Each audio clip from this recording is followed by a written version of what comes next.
আসসালামু আলাইকুম এভরিওয়ান। আজকে রান্না করলাম ফাঁকিবাজি। সারাদিন রোজা রেখে আজকে অনেক বেশি টায়ার্ড লাগছিল, কোনো কাজই করতে ইচ্ছা করছিল না। তাই আজকে আমি মাত্র 10 মিনিটে বানালাম এই রেসিপিটি আমি আমার হাজব্যান্ডের থেকে শিখেছি।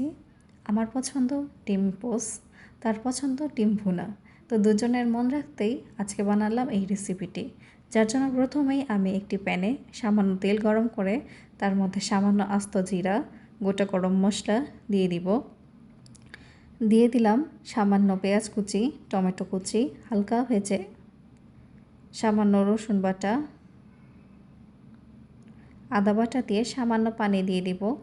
এবার দিয়ে দিব হালকা হলুদ গুঁড়া, মরিচ গুঁড়া, ধনিয়ার গুঁড়া, জিরার গুঁড়া, পরিমাণ মতো লবণ।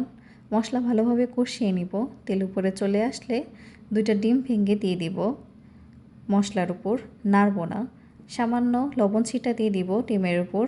এবার সামান্য একটু পানি, 1 মুঠ মটরশুঁটি, কাঁচামরিচ ফালি দিয়ে ঢেকে দিব। 5 মিনিট পর ঢাকনা খুলে দেখব পানি শুকিয়ে গেলে চুলা বন্ধ করে দিলেই তৈরি হয়ে গেল মজাদার ঝামেলাবিহীন ডিম ভুনা।